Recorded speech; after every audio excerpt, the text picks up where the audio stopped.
Estimados hermanos, muy buenas tardes.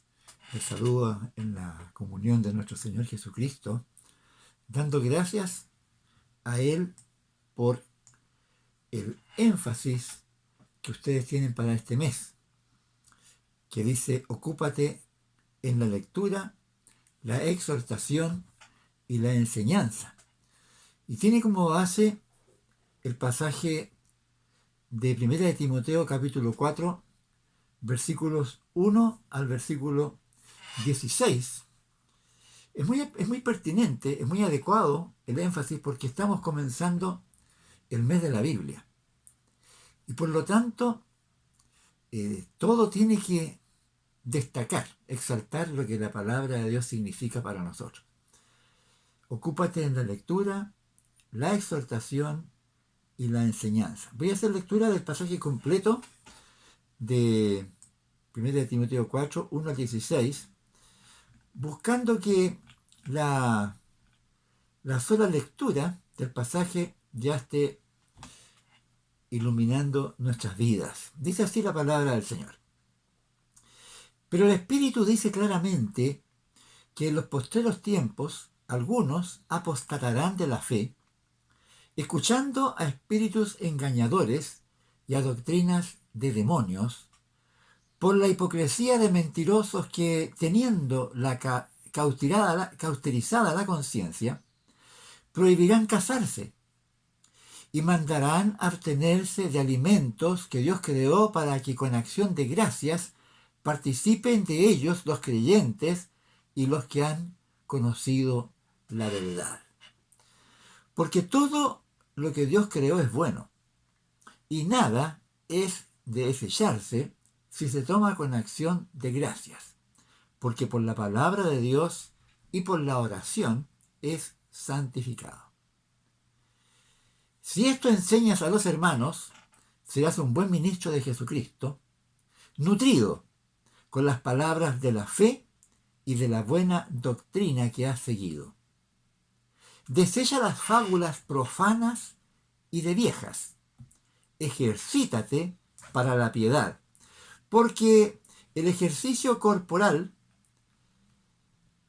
para poco es provechoso, pero la piedad para todo aprovecha, pues tiene promesa de esta vida presente y de la venidera.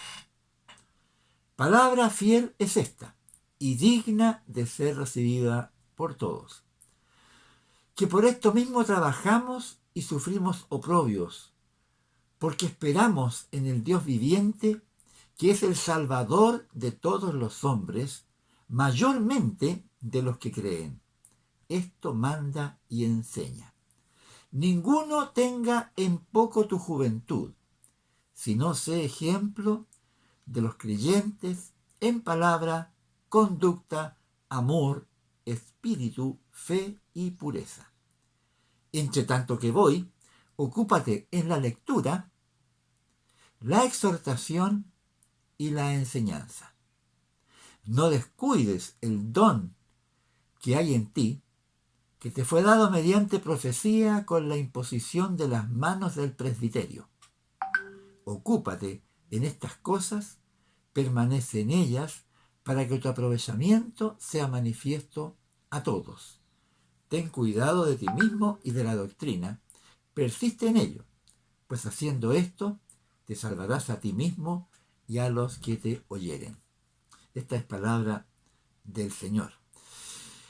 Pero nosotros solamente vamos a ocuparnos de el versículo que dice: ocúpate en la lectura, la exhortación y la enseñanza, que corresponde al versículo 13. En realidad el pasaje completo es muy rico, es muy nutritivo en cuanto a palabra del Señor. Pero en ese solo versículo encontramos tres aspectos, tres cosas importantísimas para el desarrollo de nuestra vida. Pablo le escribe a su discípulo Timoteo, que él estaba encargado de la iglesia en Éfeso. Y esta iglesia estaba formada por muchas congregaciones locales. No era un edificio como nosotros estamos acostumbrados en este tiempo, donde toda la gente se reúne allí. Entonces le da instrucciones precisas de cómo enfrentar tiempos de apostasía, es decir, tiempos donde eh, entrarían personas que sin conocer a Dios estarían enseñando mentira y una forma de vida que estaría trastornando la fe de muchos hermanos que no conocían la palabra del Señor. Entonces, esas tres cosas importantes que tanto Timoteo como también nosotros en el siglo XXI podemos usar con el fin de ser medios de bendición en la iglesia, en la familia y en todo lugar donde Dios nos permita estar. Es decir, la lectura, la exhortación y la enseñanza. En primer lugar, la lectura. ¿Cuál es el trasfondo de este mandato que Pablo le hace a Timoteo? Hay que reconocer que en los primeros tiempos de la iglesia no había Biblias como tenemos hoy en día. Hoy cada uno de nosotros tiene por lo menos una Biblia en un libro. Ahí están los 66 libros de la Biblia. Otro lo tienen en el celular, una aplicación. En aquel tiempo no, era muy diferente. En las sinagogas, tiempo de Jesús, todo el Antiguo Testamento estaba en rollos y el lector tenía que pasar adelante y hacía la lectura para que todos los presentes pudiesen escuchar. Y es por eso que es importante lo que este ministerio de la lectura. En el Nuevo Testamento es lo mismo. Cuando Pablo escribe a Timoteo, en el año 63, solo existían escritos en forma independiente los evangelios de Mateo y Marcos, más todas las cartas de Pablo, desde Romanos hasta las dos de Tesalonicenses y Filemón, y también por otro lado la carta de Santiago. Y estos documentos de modo independiente iban copias que sacaban de cada una de ellas, circulando entre las iglesias y eran escritas a mano. Nosotros hoy en día estamos tan acostumbrados a las fotocopias y medios de duplicación de documentos que no vemos el problema. El costo de reescribir un documento, ya sea un evangelio o una epístola de Pablo, era alto. Había que hacerlo no tampoco escrito con lápiz o escrito a máquina como lo hacemos nosotros, sino a mano y escribir en pergamino u otros medios que había, pero era difícil. Entonces eso elevaba el costo de producción. Por lo tanto, eran escasos los ejemplares y cuando había uno, ya sea en una congregación local o en una sinagoga, había que poner al mejor lector. Por lo tanto, cuando uno habla, ocúpate de la lectura, Pablo no estaba hablando de cualquier lector, sino un lector que lo hiciese muy bien. Recordemos que en días de Nehemías, cuando se leyó la ley al pueblo, ellos leían claramente, le ponían el sentido a lo que estaban leyendo, de modo que entendiesen la lectura. Y la lectura llegó a la gente. Ellos comprendieron el mensaje y fueron tocados por la palabra de Dios.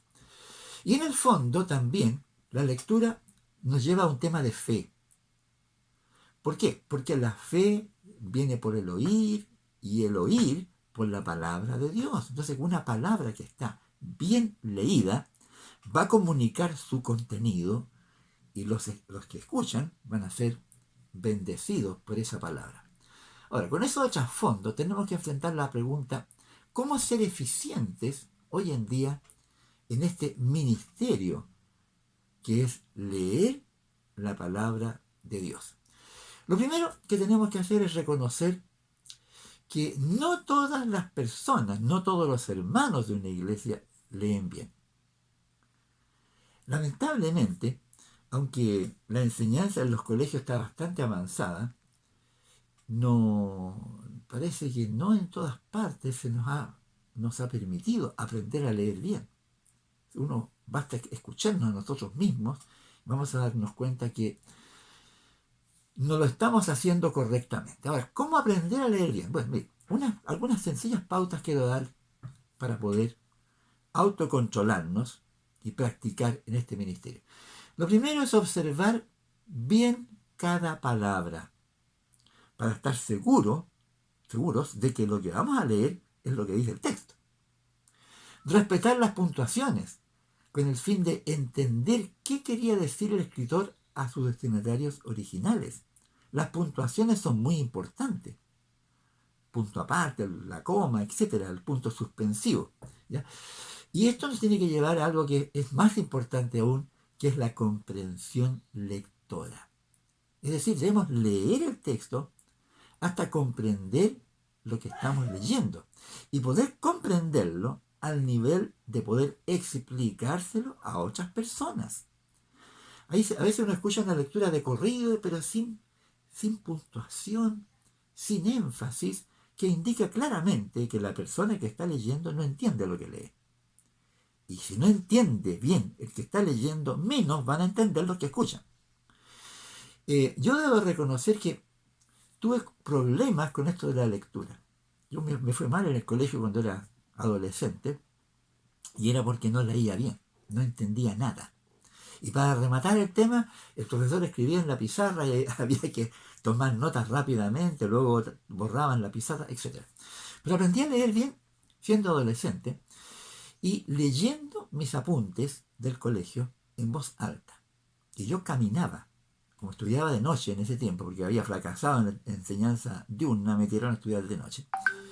Y leía caminando desde la caleta del Membrillo hasta las Torpederas, varias veces ida y vuelta, cada mañana, hasta poder explicar lo que estaba leyendo. Podía comprenderlo para poder explicarlo. Y varias veces en esa ida y vuelta me topé con un hermano evangélico que él caminaba leyendo la Biblia. Yo me di cuenta que era la Biblia porque en esas pasadas lo escuchaba leyendo el Evangelio que yo algo conocía, entonces me daba cuenta que era la Biblia.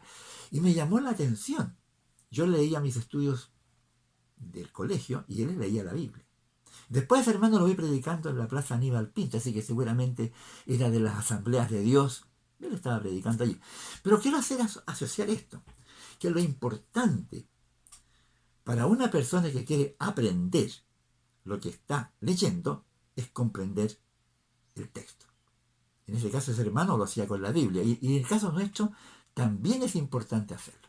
Ahora bien, aparte de eso, para poder leer hay que aprender a modular bien. Yo reconozco que a mí me cuesta modular, quizás por problemas de práctica, pero uno tiene que ejercitarse en esto. Y para eso es bueno leer en voz alta, tratando de pronunciar bien, sin apresuramiento, escuchándonos, si es posible grabar y escuchar, o que haya otra persona que nos controle en esto y nos ayude cuando lo estamos haciendo mal. Una buena lectura permite que los que escuchen vayan comprendiendo lo que la Biblia dice. Es importante. En el canal Bigle, en nuestra iglesia, en ese lugar, desde hace ya más de un mes, media hora antes de iniciar el culto, estamos en un altillo que hay frente a la iglesia, estamos proclamando por megáfono la palabra de Dios y esta llega a más de 6 cuadras de distancia, porque la iglesia está un poquito elevada, entonces. Y es bueno porque llega a mucha gente y mucha gente puede estar escuchando la palabra de Dios leída. También con algunos comentarios entre medio y algunas invitaciones al culto. Pero el ministerio de la lectura es algo muy importante y uno lo puede hacer no solamente en la iglesia, lo puede realizar también en la casa, en la familia, en el trabajo, a sus compañeros, a sus amistades. Y es sencillo, porque de una sola buena lectura puede depender también la comprensión de la verdad de Dios de los que están escuchando. Entonces Pablo le decía, ocúpate en la lectura. Pero no solamente eso. También le decía a Pablo la exhortación. ¿Qué es la exhortación? Es la administración de la palabra de Dios que tiene como finalidad bendecir también, tanto a creyentes como a incrédulos. Comienza con una buena lectura, pero a esa lectura hay que exhortarla, hay que explicarla y hay que aplicarla. Y hay por lo menos 3 aspectos donde la exhortación tiene lugar. El primero es en la consejería pastoral. Es decir, leer la palabra de Dios para que ella dé luz a aquella persona que en ese momento puede estar en tinieblas, puede estar afligido, puede estar desorientado, puede estar pasando un problema y la palabra de Dios, bien leída y exhortada, le va a dar luz. Y para eso no hace falta ser un teólogo, no hace falta tener grandes estudios, hace falta saber leer bien y poder explicarla. Hace muchos años, cuando yo era todavía joven, muy joven en el Señor, tuve la oportunidad de visitar una iglesia en, en Temuco, en Cholchol, región de la Araucanía, y conversó conmigo un pastor muy sencillo, un hombre de campo. Y él me contó que mayormente la gente que componía sus iglesias eran mapuches, hermanos mapuches, que habían crecido en el campo y que no tenían una muy buena preparación académica. No habían, algunos habían hecho solamente la enseñanza básica incompleta. Entonces, cuando llegaban a la iglesia, él encontraba al conocerlos que tenían muchos problemas, típicos de personas que habían crecido sin conocer la palabra de Dios. Y cuando él detectaba un problema, conversaba, los iba a visitar, conversaba con ellos, les preguntaba cómo estaban. Los hermanos mapuches son buenos para conversar y hablaban de todo. Y de repente, antes de retirarse, él le decía si podían leer la Biblia. Ellos, obviamente, había ido el pastor a visitarlo. Sí, decía pastor, converse con nosotros. Y él ya tenía un pasaje adecuado a la problemática que había detectado en ellos. Él leía solamente la palabra y en muchas ocasiones me dice, los hermanos le decían, pastor, entonces nosotros estamos viviendo mal. Fíjense que de la sola lectura bien hecha, los hermanos ya estaban reconociendo los errores que tenían. Y el pastor de ahí les exhortaba y les explicaba cómo, usando la palabra leída, ellos podían solucionar los problemas que tenían. Y estamos hablando a nivel de personas sencillas, con problemas muy similares a los problemas matrimoniales, familiares, de trabajo, etcétera, que todos tenemos. Por lo tanto, esto de la lectura, la exhortación, es una herramienta muy útil que todo hermano que conoce la Biblia puede usar. Lo segundo es en el culto. En el culto, en la predicación, en los testimonios o en la enseñanza doctrinal, bueno, la exhortación siempre está, que es explicar y aplicar la palabra de Dios para que los oyentes podamos ponerla en práctica. Pero también es importante en la evangelización, muy importante, porque si tenemos amigos que no son creyentes, o familiares, o compañeros de trabajo, y en alguna instancia tenemos la oportunidad de leerles la palabra de Dios, pasajes muy escogidos y especiales de la evangelización, hagámoslo. Con el permiso de ellos, hagámoslo, leámosle, digámosle, mira, tengo algo importante que quiero leerte. ¿Me permite? Ya, haga la lectura. Y si usted lee bien y hace una buena y breve explicación, va a lograr cómo la palabra de Dios va a quedar sembrada en aquella persona y usted va a estar haciendo un buen trabajo para el Señor. Esa es la segunda recomendación de Pablo a Timoteo. Entre tanto que voy, ocúpate en la lectura, la exhortación y la enseñanza. Ahora, la parte de enseñanza ya es un poquito más, podríamos decir, complicada, un poquito más compleja, y que está sujeta a mayores problemas, más que nada problemas que originan las malas costumbres que se han ido transmitiendo a través del tiempo.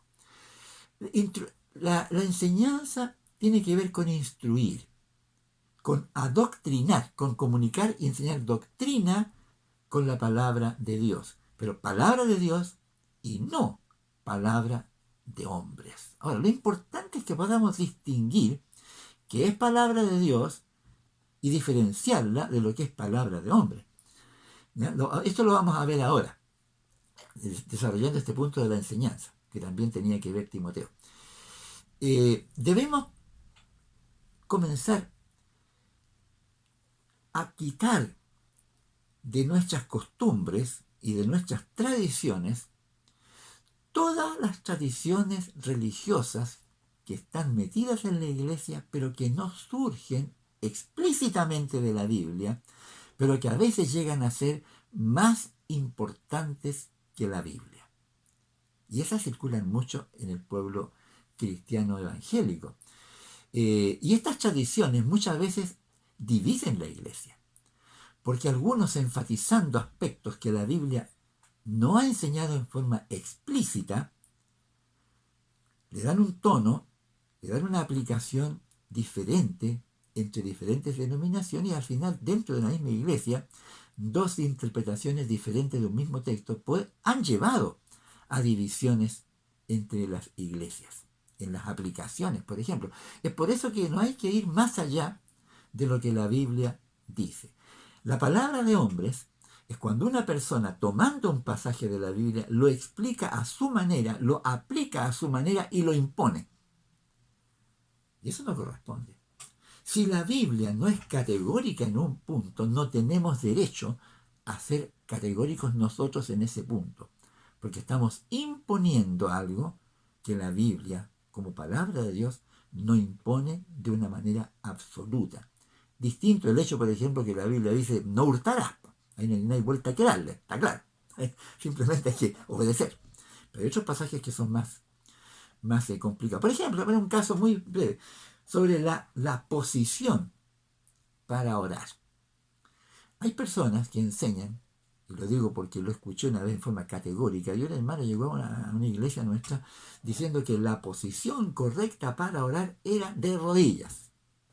Y no hubo forma de hacerle entender que se puede orar de rodillas, de pie, acostado en la cama, en cualquier parte, hasta caminando, donde sea. No hubo caso, no hubo caso. Lo dije así de paso, pero hay muchas partes en la Biblia donde a veces la costumbre, la tradición, trata de imponerse y va más allá de lo que es la enseñanza de la Biblia. Y entonces debemos centrar la mirada solo en las Sagradas Escrituras, porque ellas son palabra de Dios y no palabra de hombre. ¿Y para qué decir lo que ya he mencionado otras veces? Lo voy a solamente mencionar brevemente. Los grandes teólogos de la Reforma no se pusieron de acuerdo entre ellos en cosas secundarias. Estaban muy de acuerdo en que los principios de la Reforma eran la salvación solamente por Cristo. Estábamos muy de acuerdo en eso.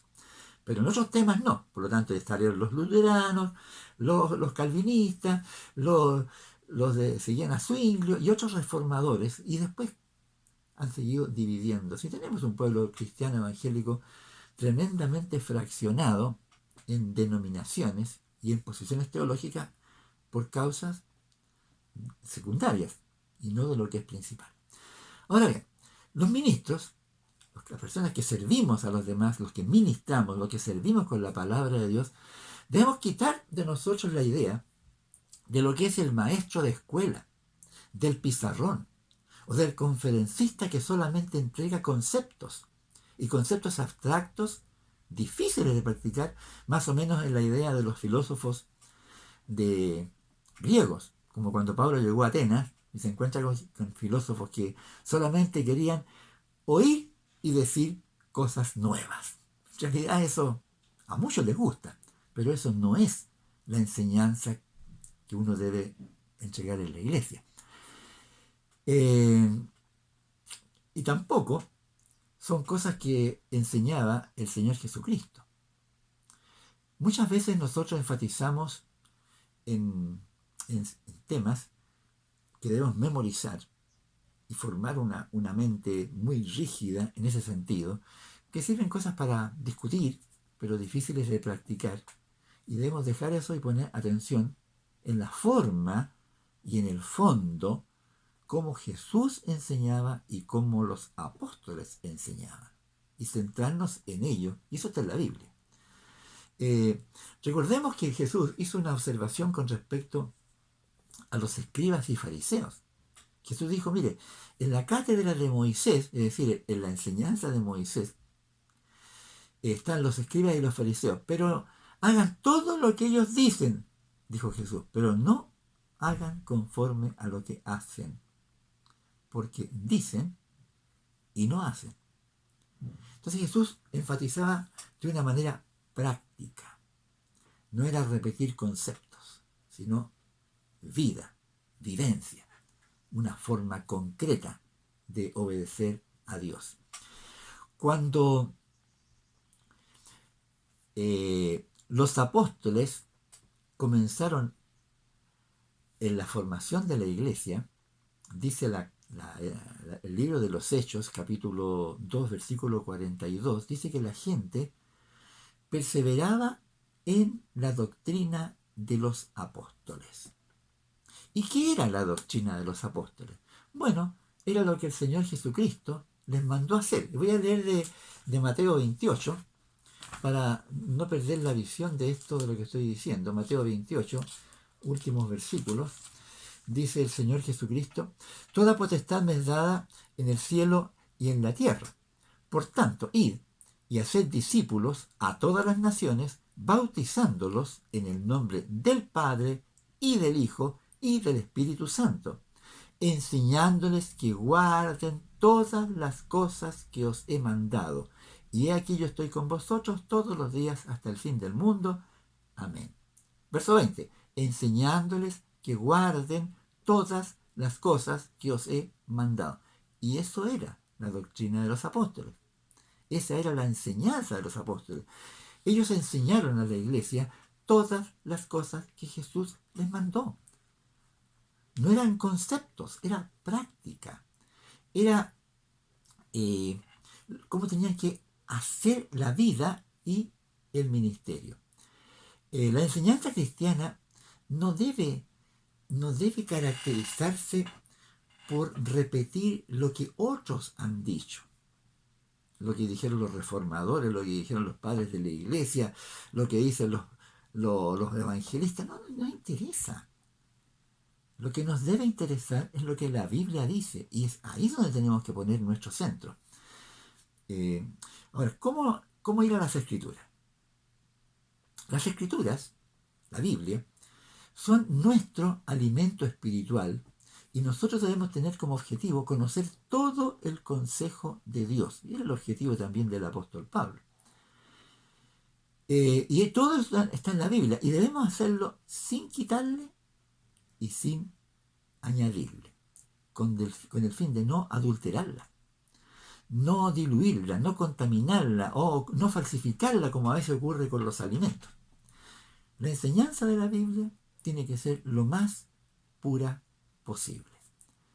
Los énfasis y los sobreénfasis que nosotros podemos poner alteran la enseñanza de la Escritura cuando ponemos o quitamos palabras de un texto, o cuando extraemos un texto de la Biblia y lo explicamos aparte, como si ese texto fuera una unidad absoluta, olvidando que el contexto es el que explica el texto.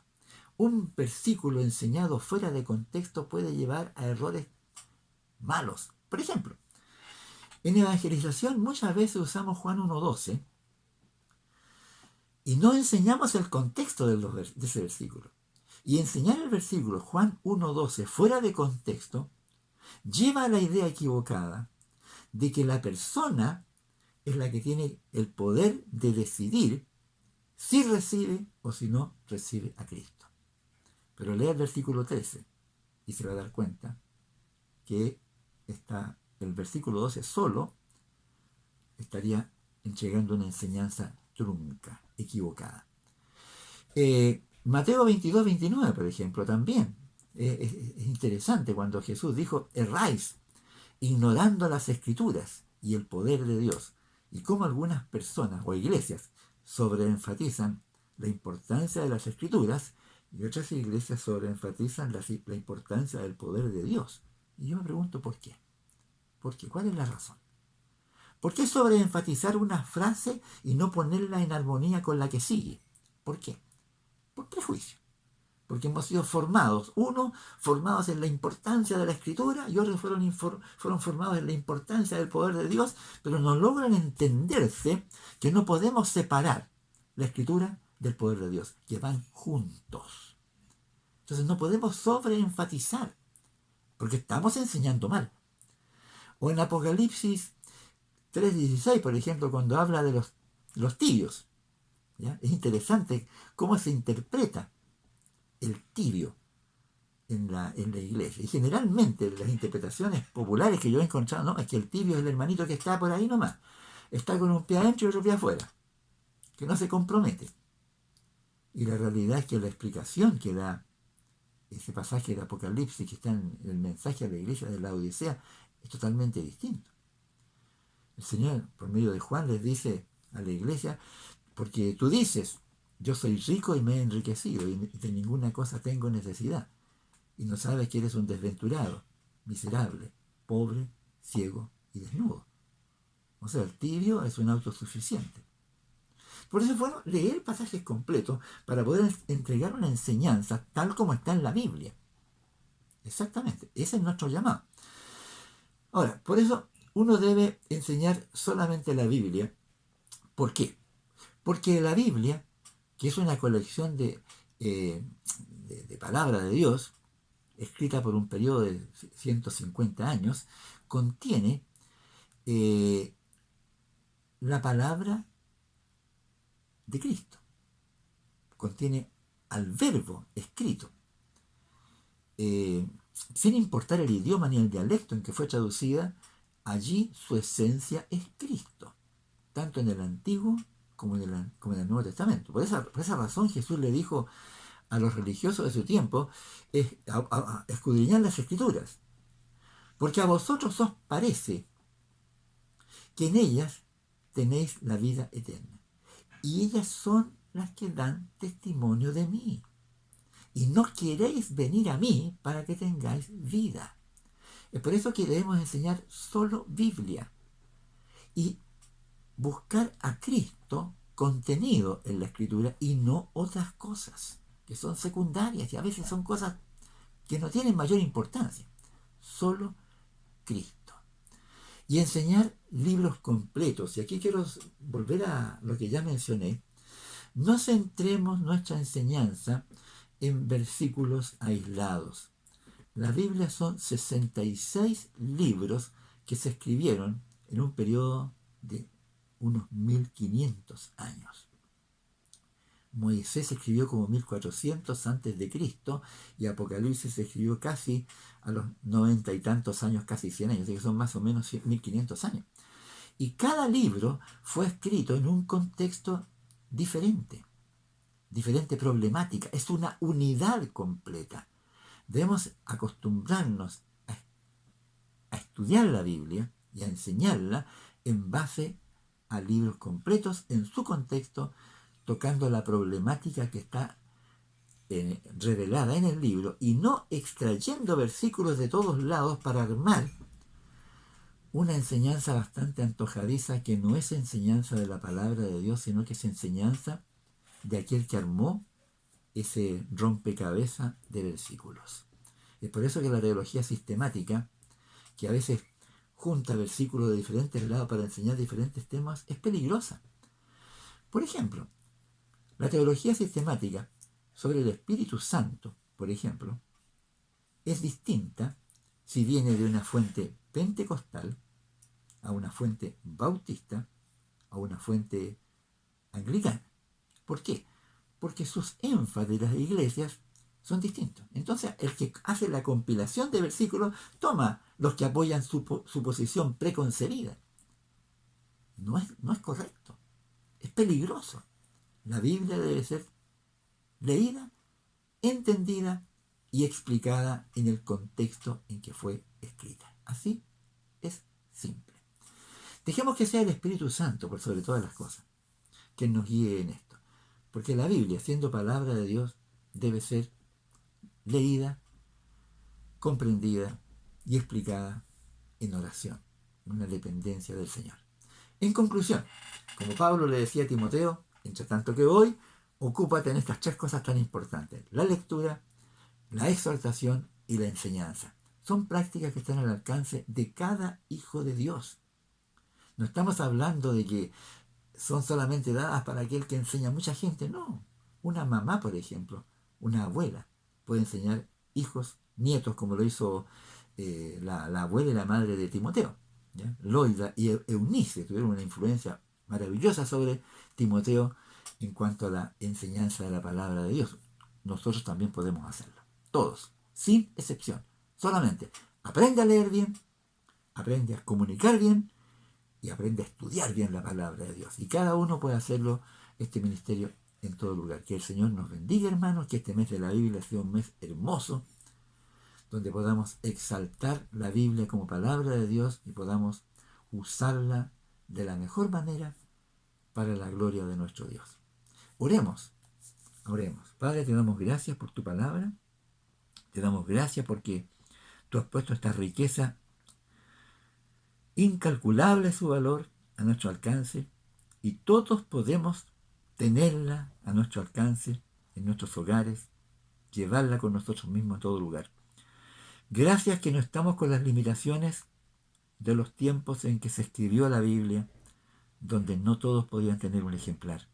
Ayúdanos a usarla para tu gloria, a usarla para la salvación de los perdidos, usarla para enseñar a los nuevos, usarla para la edificación de la familia, de la iglesia y de nosotros mismos, en primer lugar. Te rogamos que tu Espíritu Santo nos permita ser agradecidos de este tesoro que tenemos en nuestras manos y podamos usarlo bien. Padre, te lo rogamos en el nombre de nuestro Señor Jesucristo. Amén. Hermanos, que el Señor nos bendiga, que nos dé un mes lleno de bendiciones y de gloria para el Señor. Nos vemos en una próxima oportunidad, si el Señor así lo permite.